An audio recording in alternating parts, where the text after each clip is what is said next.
Hello and welcome to Post. Thanks for clicking on this video. Whoa, news just broke that Mike Babcock has been let go by the Toronto Maple Leafs. I'd like to say I didn't really see this coming, but I think we all kind of saw this coming. We discussed it in the podcast recently, and then the podcast even before that, and I think maybe the podcast before that. Mike Babcock has been on the hot seat for a long time, regardless of the rest of the Toronto Maple Leafs management. If they want to say that he wasn't, or in the past they said, it's not about Mike Babcock, it's about the entire team. The entire team wins and loses as a group. But I think we all suspected that although that is true, that's not always the case. And when you have players like Mitch Marner, Austin Matthews, John Tavares, Craig Anderson, or Riley, like this team, Nylander, this team is stacked with incredible talent in this league, and yet they are struggling immensely. They've lost more times than I can count in the past games than I can count on one hand. It doesn't matter who they play. They'll play a good team, lose. They'll play a bad team, lose. Can't get it together on the power play. Can't get it together on the penalty kill. 5-on-5, giveaway central. It's bad. Something needed to change. You can't trade Nylander. You just signed him to a big contract. You can't trade Mitch Marner. Why would you? You can't trade Austin Matthews. Why would you? Okay. So what do? Do you let go of the GM? Probably not. Young guy, pretty bright future, made some solid decisions for the most part. You can't really let him go. So what's your next step? Do you bench guys? Do you make them healthy scratches? I know there's injuries. Mitch Marner, John Tavares. Doesn't matter about injuries. Sometimes you lose a couple games in the season, more than a couple games because of injuries. You shouldn't lose 7 games in a row or 6 games in a row or whatever it is now. There's a point where an excuse only goes so far, and it happened a long time ago for the Toronto Maple Leafs. So what do? You have to look at the coach. It doesn't matter what the coach's name is. It doesn't matter if it's Joe Quenneville, Claude Julien, Todd McClellan. Doesn't matter. If your name's Mike Babcock, one of the most respected coaches in this league, it doesn't keep you safe. It doesn't. And it's not that he's a bad coach. In my opinion, I think he's a pretty good coach, but he's a very stubborn coach. Perfect example this year. Toronto is atrocious in their second game of back-to-backs. Terrible. I think they've lost every one. Why? Well, stubbornness. In my opinion, stubbornness. Mike Babcock starts Anderson on the first night, first team they play on back-to-backs, regardless of what the team order. They'll play New Jersey on the first night and the Capitals the second night.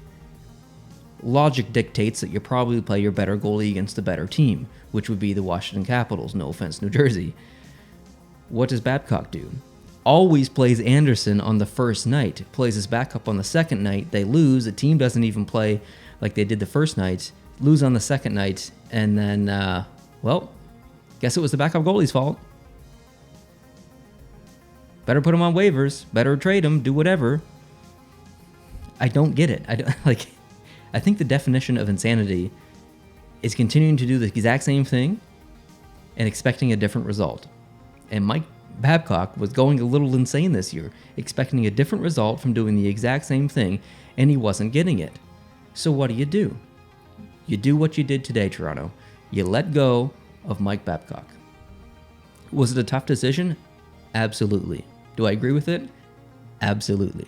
Listen, I'm not a Maple Leafs fan. I might be sitting here in this Leafs jersey and this Leafs hat, and as you guys know if you've watched this channel for a while, I collect all merchandise. I'm not sitting here as a Leafs fan telling you my Leafs fan opinion, okay? I'm a Montreal Canadiens fan. Listen, truthfully and selfishly, Mike Babcock, you can stay with the Toronto Maple Leafs as much as you want and have that team lose. It's great for my Canadiens.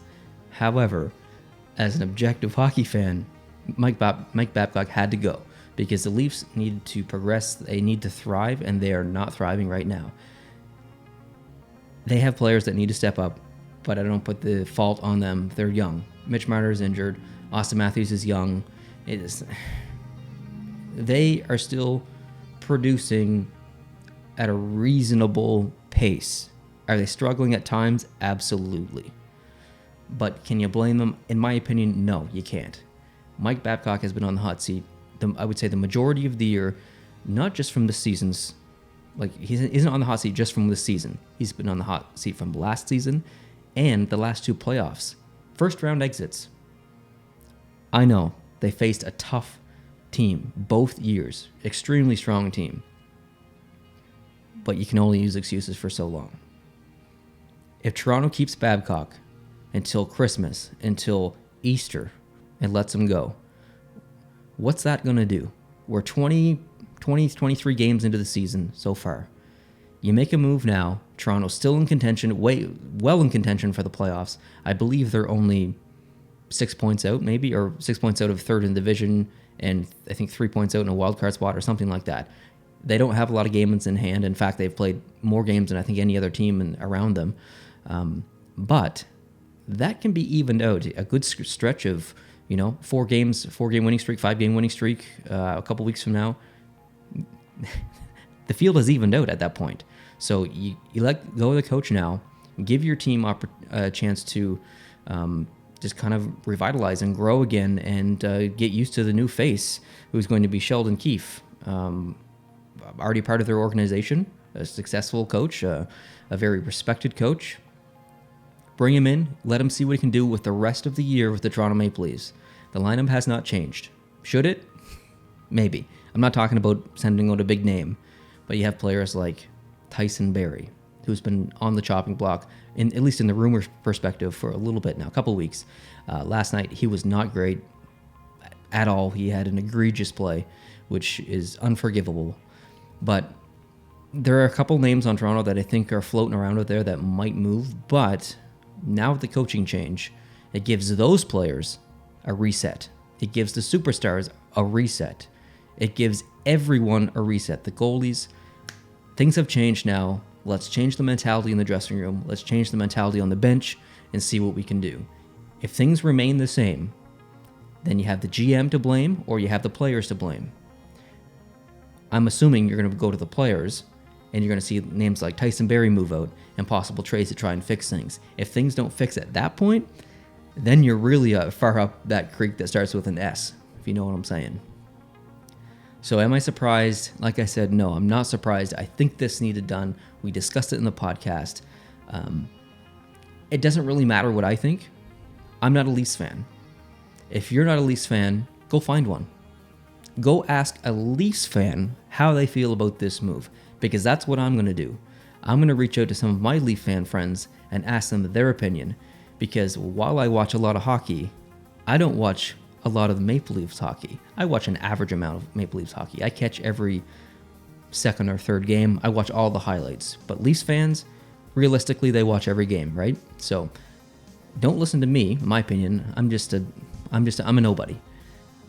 Have your opinion, but also if you know a Leafs fan, reach out to them, because chances are they watch way more Leafs hockey than you if you're not a Leafs fan. So get their opinion and listen closely to their opinion, because it means way more than my stupid opinion here on YouTube, sitting in a basement talking hockey to you guys. So let me know your thoughts down below in the comment section. Really, really like to hear your thoughts. Even if you're not a Leafs fan, obviously I want to hear your thoughts. It's good to talk hockey, right? So I appreciate you guys watching this video. If you could go down and hit the subscribe button down below if you're not already subscribed, that would be awesome. Let me know what you think of the setup behind me. This is obviously new for the longtime viewers. Things look a little bit different here around me. Let me know what you think about it. If you dislike it, let me know. I'm not going to be offended. If you like it, please let me know. There's already been some positive comments, so I really appreciate that. And I don't say this enough, but down below you see a little code that says post to post. If you go to SeatGeek and you want to save $20 off your first purchase, just put in the code post to post and you save $20. I mean, why not? So it's always on the screen in the videos, but I never really say it. So anyone who does that, I really appreciate it. So hope you're having a good day. Hope you're watching lots of hockey. We will catch you in the next episode. Adios.